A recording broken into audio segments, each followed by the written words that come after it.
नमस्कार, जय हिंद, वंदे मातरम। प्यारे बच्चों, आज के इस सेशन में आपका स्वागत है। आज की इस क्लास में हम कंप्लीट करेंगे यूपी के और कंप्यूटर का प्रैक्टिस नंबर 28। लगातार हम आपको ये प्रैक्टिस करवा रहे हैं जिससे आपकी तैयारी काफी मजबूत हो रही है। और ये सभी एमसीक्यूज जो हैं आपके पीवाईक्यूज आधारित भी होते हैं, जिससे आपको एग्जाम का लेवल भी पता चलता है। वीडियो को लाइक कर लीजिएगा, चैनल पर नए हैं चैनल को सब्सक्राइब कर लीजिएगा, क्योंकि प्रश्न यहीं से आएगा। आप पढ़ते रहेंगे आप मेरे साथ तो आपको यकीन आएगा। रही बात आज के इस सेशन की पीडीएफ की या हमारे चैनल पर उपलब्ध अन्य कंटेंट की पीडीएफ की, तो स्क्रीन पर आपको एक व्हाट्सएप नंबर दिख रहा होगा जहां पर आप हमें मैसेज कर सकते हैं और हमारे साथ जुड़ सकते हैं। आपकी तैयारी बहुत आसान हो जाएगी अगर आप हमारे साथ जुड़ेंगे। आपको हम PDF notes, one liners, PYQs और एमसीक्यूज चारों चीजें प्रोवाइड करवाते हैं, जिससे आपकी तैयारी चारों तरफ से मजबूत होती है। तो चलिए शुरू करते हैं आज का ये बेहतरीन सेशन। जुड़ने के लिए आप स्क्रीन पर दिख रहे व्हाट्सएप नंबर पर मैसेज करिएगा। तो यूपी के कंप्यूटर की प्रैक्टिस शुरू करते हैं और कंप्यूटर सेक्शन का पहला प्रश्न है कि इंटरनेट और वर्ल्ड वाइड वेब के इतिहास में 1993 में मार्क आंद्रसेन द्वारा विकसित उस पहले लोकप्रिय ग्राफिकल वेब ब्राउजर का नाम क्या था जिसने इंटरनेट को आम जनता के बीच लोकप्रिय बनाया? तो उसका नाम क्या था? उसका नाम था मोजेक। मोजेक को 1993 में मार्क आंद्रसेन और एरिक बीना द्वारा national centre for super computing application में विकसित किया गया था। यह पहला व्यापक रूप से उपयोग किया जाने वाला ग्राफिकल वेब ब्राउजर था जिसने इंटरनेट पर सिर्फ टेक्स्ट की जगह इमेज यानी कि चित्र दिखाना शुरू किया। इसी ब्राउजर की सफलता ने आगे चलकर नेटस्केप नेविगेटर जैसे ब्राउजरों की नींव रखी, जिसने डब्ल्यू क्रांति को जन्म दिया। अगला प्रश्न है आपका कि कंप्यूटर हार्डवेयर में सीपीयू के भीतर स्थित सबसे तेज और सबसे छोटे मेमोरी आकार को क्या कहा जाता है, जो वर्तमान में प्रोसेस किए जा रहे डेटा और निर्देशों को तुरंत एक्सेस करने के लिए रखता है? तो इसका सही उत्तर है आपका option C, register. Register computer की मेमोरी पदानुक्रम में सबसे ऊपर होते हैं, जो सीधे प्रोसेसर सीपीयू के अंदर स्थित होते हैं। इनका आकार बहुत छोटा, कुछ बाइट्स होता है, लेकिन इनकी डेटा एक्सेस स्पीड सबसे तेज होती है, कैश मेमोरी से भी अधिक। सीपीयू जिस निर्देश या डेटा पर उसी क्षण काम कर रहा होता है उसे केवल रजिस्टर में ही रखा जाता है। अगला प्रश्न है आपका कि इनपुट उपकरणों के संदर्भ में प्रतियोगी परीक्षाओं में बहुविकल्पीय प्रश्नों की उत्तर पुस्तिकाओं को स्वचालित रूप से जांचने के लिए किस विशेष तकनीकी का उपयोग किया जाता है? तो यहां पर जो तकनीकी उपयोग की जाती है वो है OMR, ऑप्टिकल मार्क रिकॉग्निशन। एक ऐसी तकनीकी है जो कागज या पर पेन या पेंसिल द्वारा बनाए गए काले निशानों को पढ़ती है। विशेषता वो डार्क निशानों को पढ़ती है, काले हो, नीले हो, रेड हो, उतना फर्क नहीं पड़ता है। इसका उपयोग मुख्य रूप से बहुविकल्पीय एमसीक्यू परीक्षाओं की OMR सीट जांचने, चुनाव के बैलेट पेपर और सर्वेक्षण फॉर्म की डेटा तेजी से कंप्यूटर में डालने के लिए किया जाता है। MICR का उपयोग बैंक के चेक जांचने के लिए होता है। अगला प्रश्न है आपका कि कंप्यूटर मॉनिटर के डिस्प्ले तकनीकी के संबंध में निम्नलिखित कथनों पर विचार करें। CRT मॉनिटर छवि बनाने के लिए वैक्यूम ट्यूब और इलेक्ट्रॉन गन का उपयोग करते हैं, जिसके कारण वे भारी होते हैं। LCD मॉनिटर में छवि प्रदर्शित करने के लिए लिक्विड क्रिस्टल और पोलराइजिंग फिल्टर का उपयोग किया जाता है। CRT की तुलना में LCD मॉनिटर बहुत अधिक बिजली की खपत करते हैं। तो यहां पर CRT की तुलना में LCD मॉनिटर सदैव बिजली की खपत कम करेंगे। तो आपका तीसरा तो गलत हो गया, तो आपका 1 और 2 सही है। CRT यानी कैथोड रे ट्यूब पुरानी तकनीकी के मॉनिटर थे जो टीवी जैसे दिखते थे और बहुत भारी होते थे, जिनमें कूबड़ नहीं निकला रहता था।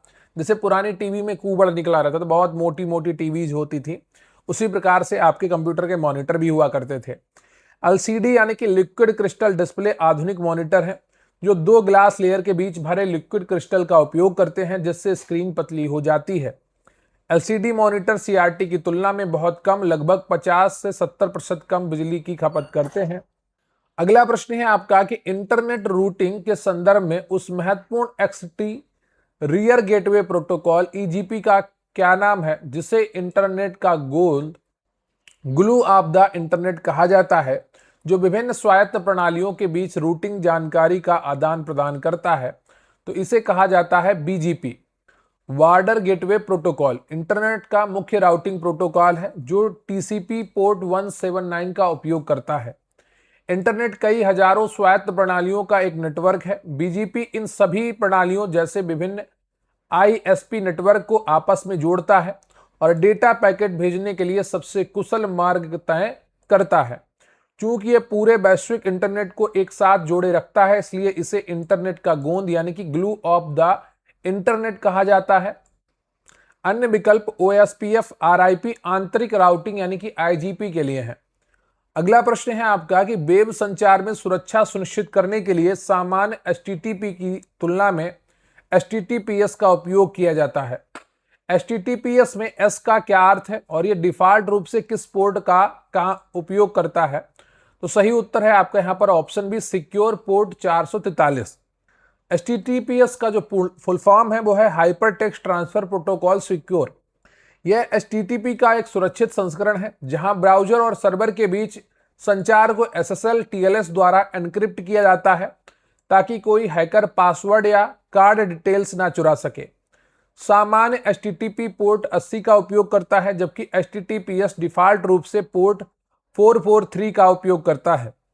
अगला प्रश्न है आपका कि प्रिंटर तकनीकी में वह कौन सा प्रिंटर है जो उच्च गुणवत्ता वाले टेक्स्ट और ग्राफिक्स कागज पर छापने के लिए स्थिर विद्युत लेजर बीम और सूखे स्याही पाउडर का उपयोग करता है? तो ये आपका लेजर प्रिंटर है। लेजर प्रिंटर एक नॉन इंपैक्ट प्रिंटर होता है जिसकी छपाई की गति और गुणवत्ता सबसे बेहतरीन होती है।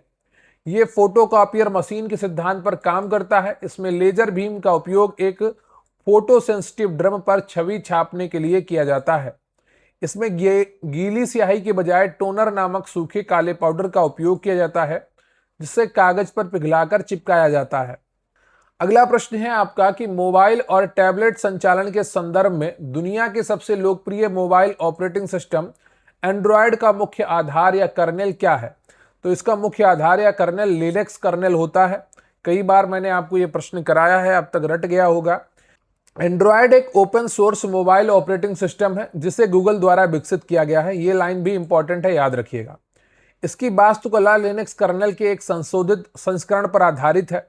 लिनक्स कर्नेल हार्डवेयर जैसे मेमोरी, कैमरा, नेटवर्क और सॉफ्टवेयर के बीच मध्यस्थ का कार्य करता है। इसी ओपन सोर्स प्रकृति के कारण दुनिया भर की मोबाइल कंपनियां एंड्रॉयड का आसानी से उपयोग कर पाती हैं। अगला प्रश्न है आपका कि वर्ड प्रोसेसिंग में पेज सेटअप के दौरान सेट किए जाने वाले गटर मार्जिन का मुख्य तकनीकी उद्देश्य क्या है? तो गटर मार्जिन का जो मुख्य तकनीकी उद्देश्य होता है पृष्ठ की बाइंडिंग वाले हिस्से में अतिरिक्त स्थान छोड़ना ताकि टेक्स्ट छिप ना जाए। गटर मार्जिन एमएस वर्ड में एक विशेष प्रकार का मार्जिन है जिसे प्रिंटिंग और पब्लिशिंग के लिए उपयोग किया जाता है। जब किसी दस्तावेज जैसे कोई पुस्तक या प्रोजेक्ट रिपोर्ट को प्रिंट करने के बाद बाइंड किया जाता है तो पेज का कुछ हिस्सा सिलाई या स्पाइरल बाइंडिंग में दब जाता है। गटर मार्जिन पेज के बाईं, लेफ्ट या ऊपरी टॉप तरफ यह सुनिश्चित करने के लिए अतिरिक्त जगह जोड़ता है कि बाइंडिंग के कारण कोई भी टेक्स्ट छिप या कट ना जाए। अगला प्रश्न है आपका कि एमएस एक्सेल में उन्नत डेटा लुकअप के संदर्भ में एक सारणी के भीतर किसी विशिष्ट आइटम को खोजने वाले उस आइटम की सापेक्ष स्थिति रिलेटिव पोजीशन जैसे पंक्ति क्रमांक वापस करने के लिए किस फंक्शन का उपयोग किया जाता है, जिसका उपयोग अक्सर बी लुकअप के एक शक्तिशाली विकल्प के रूप में इंडेक्स फंक्शन के साथ किया जाता है? तो यहां पर जो फंक्शन है वो है आपका मैच। एक्सेल में मैच फंक्शन किसी निर्दिष्ट मान को एक रेंज में खोजता है और उसकी स्थिति पोजीशन संख्या बताता है। उदाहरण के लिए रोल नंबर 105 सूची में 5वीं पंक्ति पर है। अकेले मैच केवल स्थिति बताता है, डेटा नहीं। लेकिन जब इसे इंडेक्स फंक्शन के साथ मिलाया जाता है, इंडेक्स मैच तकनीकी का उपयोग होता है, तो यह बी लुकअप से कहीं अधिक शक्तिशाली और लचीला बन जाता है। बी लुकअप केवल बाएं से दाएं खोज सकता है लेकिन इंडेक्स मैच दाएं से बाएं भी खोज सकता है और बड़े डेटाबेस में तेजी से काम करता है। अगला प्रश्न है आपका कि ऑपरेटिंग सिस्टम के इतिहास और विशेषताओं के संबंध में निम्नलिखित कथनों पर विचार करें। लिनक्स एक ओपन सोर्स ऑपरेटिंग सिस्टम है जिसे कोई भी मुफ्त में उपयोग और संशोधित कर सकता है। विंडोज एक प्रोप्राइटरी ऑपरेटिंग सिस्टम है जिसका सोर्स कोड सार्वजनिक नहीं है। लिनक्स को मूल रूप से 1991 में लिनस टोरवाल्ड्स द्वारा विकसित किया गया था। तो यहाँ पर जो कथन सही है वो आपका डी है। तीनों कथन आपके बिल्कुल सही है। लिनक्स सबसे प्रसिद्ध ओपन सोर्स सॉफ्टवेयर है जिसका उपयोग दुनिया में किसी के भी देखने और बदलने के लिए उपलब्ध है। उबंटू मिंट इसके संस्करण है।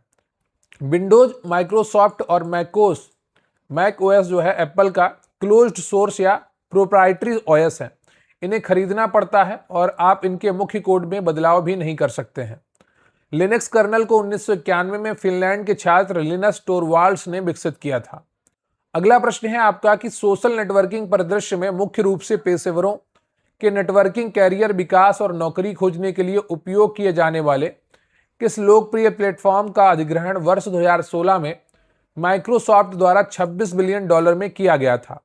तो सही उत्तर है आपका ऑप्शन सी, लिंक्डइन। लिंक्डइन एक प्रमुख रोजगार उन्मुख ऑनलाइन सेवा है जो वेबसाइट और मोबाइल ऐप के माध्यम से संचालित होती है। इसे 2003 में रीड हॉफमैन और उनके सहयोगियों द्वारा स्थापित किया गया था। यह पेशेवरों को अपनी सीवी पोस्ट करने, कंपनियों से जुड़ने और नौकरियां खोजने की सुविधा देता है। दिसंबर 2016 में माइक्रोसॉफ्ट ने इसे पूर्णतः खरीद लिया था। अगला प्रश्न है आपका कि आर्टिफिशियल इंटेलिजेंस एआई की उस विशिष्ट शाखा को क्या कहा जाता है जिसमें कंप्यूटर प्रणालियों को स्पष्ट रूप से प्रोग्राम किए बिना डेटा से सीखने, पैटर्न पहचानने और अनुभव के आधार पर अपने प्रदर्शन में स्वतः सुधार करने की क्षमता दी जाती है? तो सही उत्तर है आपका option A, machine learning. Artificial intelligence AI का व्यापक अवधारणा है और मशीन लर्निंग इसका एक महत्वपूर्ण उपसमूह है। पारंपरिक प्रोग्रामिंग में हम कंप्यूटर को नियम बताते हैं, लेकिन मशीन लर्निंग में हम कंप्यूटर को भारी मात्रा में डेटा देते हैं और वह खुद नियम बनाकर भविष्यवाणियां करता है। ईमेल में स्पैम फिल्टर और यूट्यूब, नेटफ्लिक्स पर वीडियो सुझाव मशीन लर्निंग के ही उदाहरण हैं। अगला प्रश्न है कि आपका डीप लर्निंग और एआई में प्रयुक्त एनएलपी तकनीकी का पूर्ण रूप क्या है जिसका उपयोग कंप्यूटर और मानव भाषाओं के बीच अंतःक्रिया कराने के लिए वॉयस असिस्टेंट जैसे एलेक्सा, सिरी और चैट बॉट्स में किया जाता है? तो इसका पूरा रूप है नेचुरल लैंग्वेज प्रोसेसिंग। एनएलपी का पूर्ण रूप है नेचुरल लैंग्वेज प्रोसेसिंग। यह कंप्यूटर विज्ञान और एआई की वह शाखा है जो कंप्यूटर को इंसानों द्वारा बोली और लिखी जाने वाली प्राकृतिक भाषाओं जैसे हिंदी, अंग्रेजी को समझने, व्याख्या करने और हेरफेर करने की क्षमता देती है। इस तकनीकी के बल पर गूगल ट्रांसलेट, सिरी, एलेक्सा और चैट जीपीटी जैसी प्रोग्राम हमारी बातों को समझकर सटीक उत्तर देते हैं। अगला प्रश्न है आपका कि बिग डेटा एनालिटिक्स के संदर्भ में बड़े और जटिल डेटा की विशेषताओं को परिभाषित करने वाले प्रसिद्ध 5B सिद्धांत में निम्नलिखित में से कौन सा विकल्प शामिल नहीं है? तो सही उत्तर है आपका ऑप्शन डी, वर्चुअलिटी। किसी भी डेटा को बिग डेटा कहलाने के लिए उसमें मुख्य रूप से 5Bs का होना आवश्यक माना जाता है। एक जो फर्स्ट वी है वो वॉल्यूम है, मात्रा है, पेटाबाइट्स में विशाल डेटा। दूसरा है वेलोसिटी, गति, डेटा उत्पन्न होने की उच्च गति जैसे लाइट, ट्वीट। वैरायटी यानी कि विविधता, विभिन्न प्रकार के असंरचित डेटा, टेक्स्ट, वीडियो। वेरासिटी यानी कि सत्यता, डेटा की विश्वसनीयता और सटीकता। वैल्यू यानी कि मूल्य, डेटा से प्राप्त होने वाली व्यावसायिक जानकारी। और अतः वर्चुअलिटी बिग डेटा का हिस्सा नहीं है। ये कंप्यूटर सेक्शन आपका कंप्लीट हो जाता है। अब हम बात करेंगे यूपीजीके की। अगला प्रश्न है आपका कि उत्तर प्रदेश के ऐतिहासिक किसान आंदोलन के संदर्भ में 1921-22 के दौरान अत्यधिक लगान और बेदखली के विरोध में चले प्रसिद्ध एका आंदोलन का मुख्य केंद्र अवध के कौन से जिले थे और इसका साहसी नेतृत्व किसने किया था? मुझे लगता है कि आप ये प्रश्न बहुत आसानी से कर लेंगे। कई बार मैंने आपको ये प्रश्न कराया है और सही उत्तर है आपका ए, हरदोई, बहराइच और सीतापुर। मदारी पासी। 1921 के अंत में अवध के उत्तरी जिलों मुख्यतः हरदोई, बहराइच और सीतापुर में किसानों ने जमींदारों द्वारा तय लगान से 50% अधिक लगान वसूलने के विरोध में एका आंदोलन शुरू किया। इस आंदोलन का नेतृत्व समाज के निचले तबके से आने वाले मदारी पासी और सहदेव ने किया था। रायबरेली, प्रतापगढ़ में किसान सभा आंदोलन बाबा रामचंद्र ने चलाया था। ये लेकिन अलग है। इसमें छोटे जमींदार भी शामिल हुए और किसानों ने शपथ ली थी कि वे केवल तय लगान ही देंगे और बेदखल होने पर जमीन नहीं छोड़ेंगे।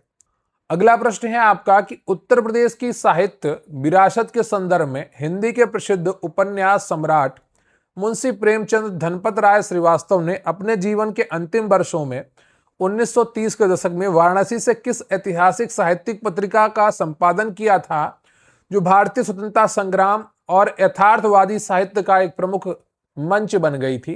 तो सही उत्तर है आपका यहां पर ऑप्शन बी, हंस।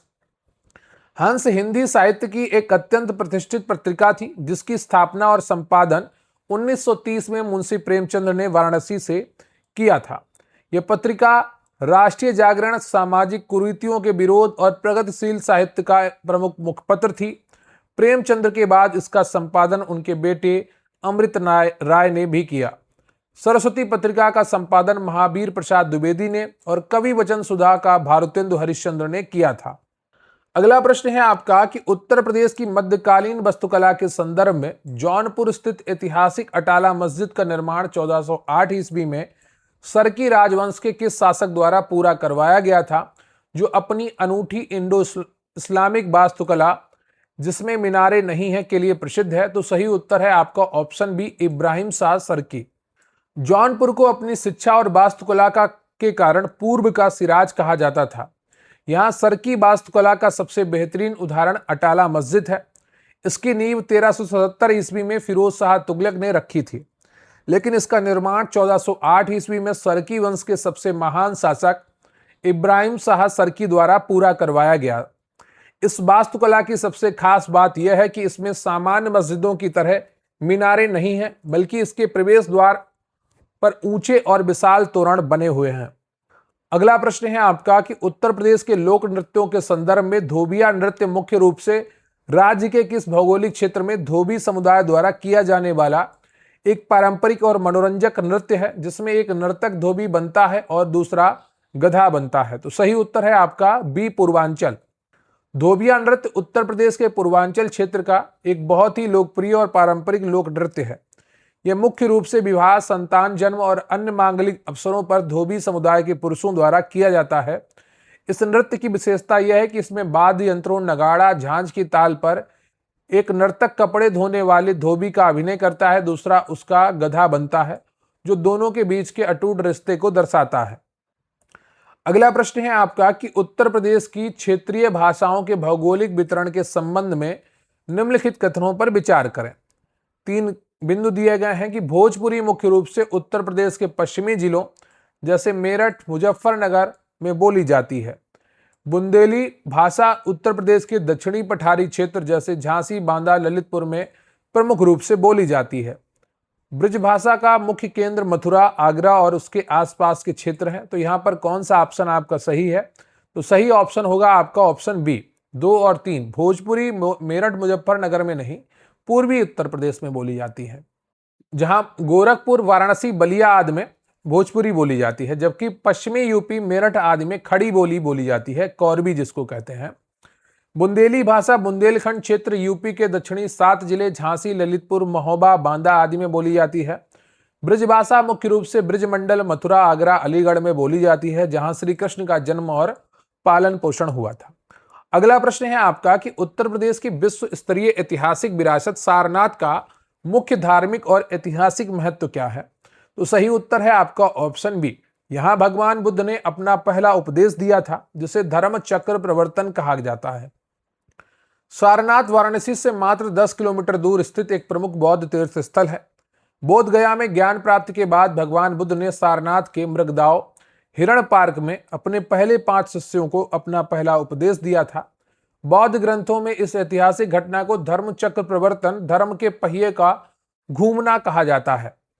यहीं पर सम्राट अशोक ने सिंह चतुर्मुख स्तंभ बनवाया था, जिसे भारत के राष्ट्रीय प्रतीक के रूप में अपनाया गया है। अगला प्रश्न है आपका कि उत्तर प्रदेश के प्रमुख मेलों के संदर्भ में ददरी मेला भारत का दूसरा सबसे बड़ा पशु मेला है, जो महर्षि भृगु के सम्मान में कार्तिक पूर्णिमा पर राज्य के किस सुदूर पूर्वी जिले में भव्य रूप से आयोजित किया जाता है? तो इतनी जानकारी आपको क्वेश्चन में दी गई है और एक छोटी सी जानकारी आपसे पूछी गई है, और सही उत्तर है आपका बी ऑप्शन, बलिया।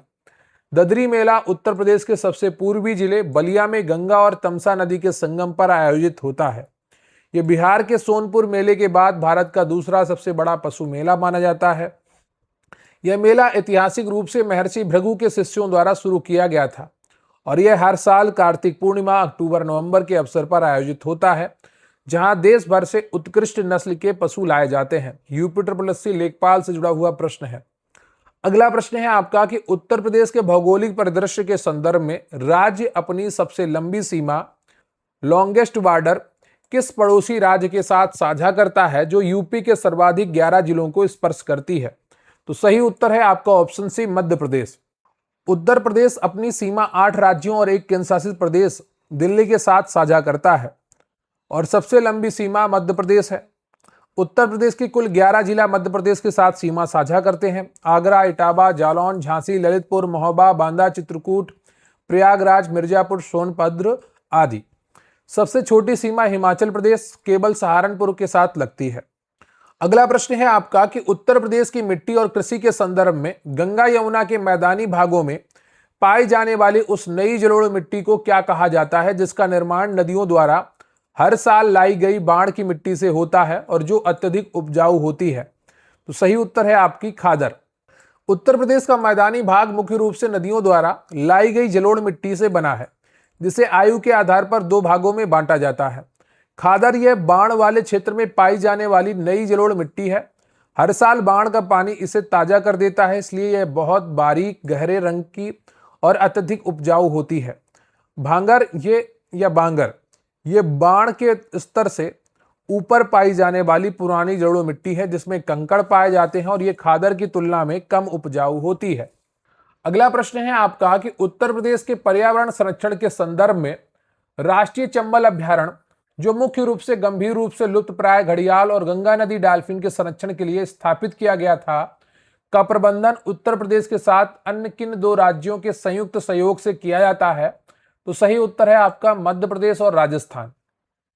राष्ट्रीय चंबल अभ्यारण्य चंबल नदी के किनारे फैला हुआ है, जो 3 राज्यों का एक अनूठा संयुक्त संरक्षित क्षेत्र है, उत्तर प्रदेश, मध्य प्रदेश और राजस्थान। 1979 में स्थापित इस अभ्यारण्य का मुख्य उद्देश्य घड़ियाल, मछली खाने वाला मगरमच्छ, लाल मुकुट वाले कछुए और गंगा डॉल्फिन का संरक्षण करना है। चंबल नदी भारत की सबसे स्वच्छ और प्रदूषण मुक्त नदियों में से एक मानी जाती है, जो इस अति संवेदनशील जलीय पारिस्थितिकी तंत्र को जीवित रखती है। अगला प्रश्न है आपका कि उत्तर प्रदेश में खनिजों के वितरण के संदर्भ में राज्य में कोयले का विशाल भंडार मुख्य रूप से किस जिले में स्थित सिंगरौली क्षेत्र से प्राप्त होता है, जो ताप विद्युत संयंत्रों के लिए अत्यंत महत्वपूर्ण है? तो सही उत्तर है आपका यहां पर ऑप्शन बी, सोनभद्र। उत्तर प्रदेश खनिज संपदा की दृष्टि से एक मध्यम श्रेणी का राज्य है, जिसके खनिज मुख्य रूप से विंध्य क्षेत्र, दक्षिणी पठार में पाए जाते हैं। राज्य में कोयले का एकमात्र और विशाल भंडार सोनभद्र जिले के सिंगरौली घाटी क्षेत्र में पाया जाता है। यह क्षेत्र मध्य प्रदेश और यूपी की सीमा पर है। यहां से निकाला गया कोयला मुख्य रूप से ओबरा और अनपरा ताप विद्युत संयंत्रों में बिजली उत्पादन के लिए उपयोग किया जाता है, जिसके कारण सोनभद्र को यूपी की ऊर्जा राजधानी कहा जाता है। अगला प्रश्न है आपका कि अर्थव्यवस्था और कृषि के क्षेत्र में उत्तर प्रदेश भारत के अग्रणी राज्यों में से एक है। राज्य की सबसे महत्वपूर्ण और सबसे बड़ी नकदी फसल कौन सी है? तो सही उत्तर है आपका ऑप्शन सी, गन्ना है।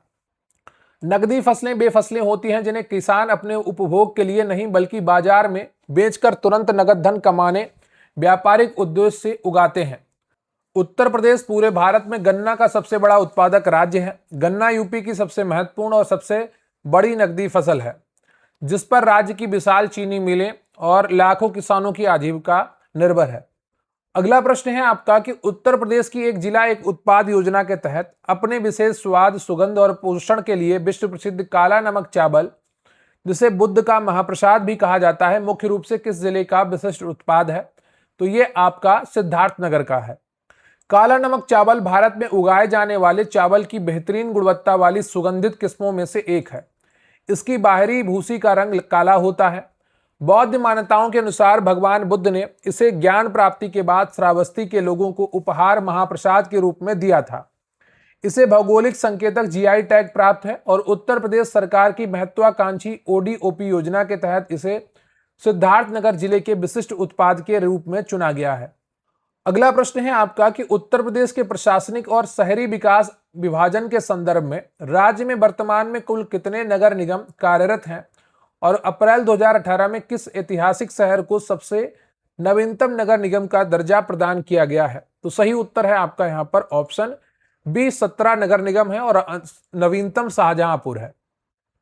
उत्तर प्रदेश में बड़े शहरों, आमतौर पर 5 लाख से अधिक आबादी के स्थानीय प्रशासन के लिए नगर निगम का गठन किया जाता है, जिसके प्रमुख को मेयर कहा जाता है। वर्तमान में उत्तर प्रदेश में कुल 17 नगर निगम है।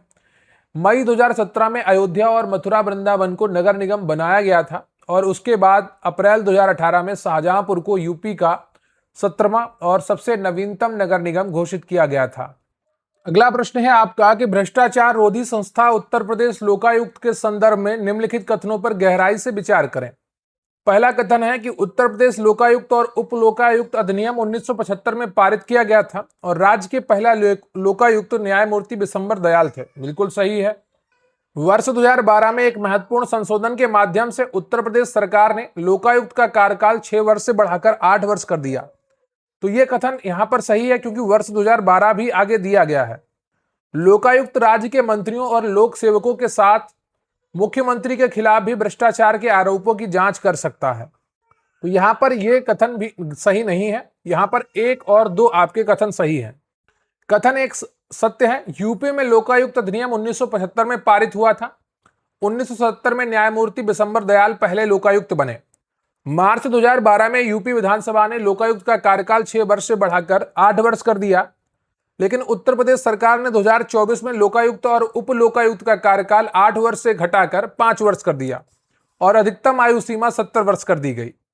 कथन 3 असत्य है। यूपी लोकायुक्त के पास मंत्रियों, विधायकों और लोक सेवकों की जांच करने का व्यापक अधिकार है, लेकिन अधिनियम की धारा के अनुसार मुख्यमंत्री को इसके अधिकार क्षेत्र से बाहर रखा गया है। अगला प्रश्न है आपका कि उत्तर प्रदेश बजट 2026-27 के अनुसार राज्य में आर्टिफिशियल इंटेलिजेंस को बढ़ावा देने के लिए किस नए मिशन की शुरुआत की गई है और इसके लिए कितना बजटीय प्रावधान रखा गया है? तो सही उत्तर है आपका यहाँ पर option B, Uttar Pradesh AI mission 225 crore का यहाँ पर प्रावधान किया गया है। कितना? 225।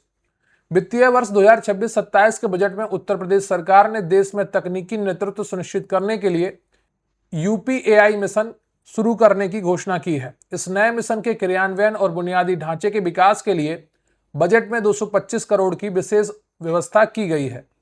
अगला प्रश्न है आपका कि 8 से 10 अप्रैल 2026 के बीच 3 दिवसीय उत्तर प्रदेश कृषि विज्ञान कांग्रेस 2026 का आयोजन राज्य के किस शहर में किया गया था? तो यह किया गया था लखनऊ में। बी ऑप्शन आपका सही है।